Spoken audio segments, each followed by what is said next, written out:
નમસ્કાર. ફરી એકવાર યાત્રાધામની મુલાકાતે એટલે કે નવનિર્મિત જિલ્લો વાવ થરાદ તેનું લાખાણી ગામ પાસે આવેલું ગેડા ગામમાં શ્રીફળોના પહાડ વચ્ચે બિરાજતા હનુમાનજી દાદા. ખૂબ જ વર્ષો પુરાણું હનુમાનજીનું મંદિર, શ્રદ્ધાળુઓ માટે આસ્થાનું કેન્દ્ર.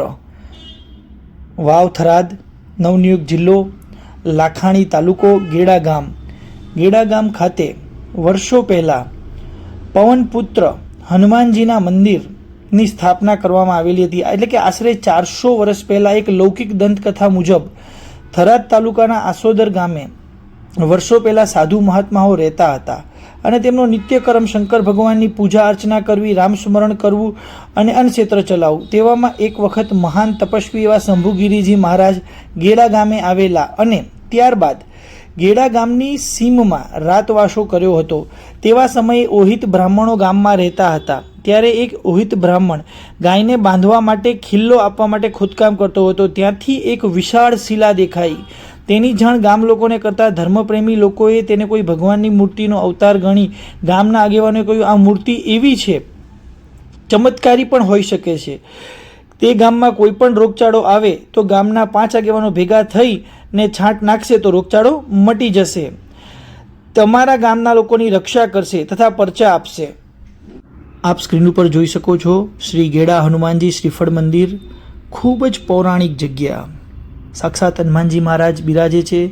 લોકવાયકા એવી પણ છે કે આ મંદિરનું જીર્ણોદ્ધાર કરી છત ભરવામાં આવે છે, પણ હનુમાનજી મહારાજ કોઈને કોઈ પણ પરચો આપીને છત ભરવા નથી દેતા. આપ સ્ક્રીન ઉપર જોઈ શકો છો હનુમાનજી મહારાજની મૂર્તિ.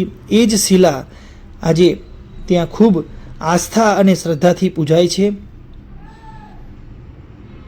એક દંતવાયકા એવી પણ છે કે બોર્ડર સિક્યુરિટી ફોર્સના જવાનોનું હેલિકોપ્ટર આકાશમાંથી ઉડતું હતું અને તેમણે જોયું કે આવો શેનો ટેકરો છે. પછી અહીંયા આવીને મુલાકાત લીધી અને શ્રીફળોને હટાવવાની કોશિશ કરી, પણ શ્રીફળ હટ્યા ન હતા. આજે પણ ત્યાં જ છે અને ઘણા મોટા લગભગ 800 મીટરથી વધારેની ત્રિજ્યામાં આ શ્રીફળોનો ગોળાઈ આવેલી છે. લોકોની આસ્થા જોડાયેલી છે. અને આપ સર્વે પણ મારા વ્યુઅર્સ જ્યારે પણ વાવ થરાદ જિલ્લાની લાખાણી તાલુકાની મુલાકાતે હોવ ત્યારે ગેડા ગામે શ્રી હનુમાનજી મહારાજની દર્શનાર્થે જજો. આપ જોઈ શકો છો સ્ક્રીન ઉપર શ્રીફળોનો પર્વત. જય શ્રી રામ, જય બાલાજી, મહાદેવ હર.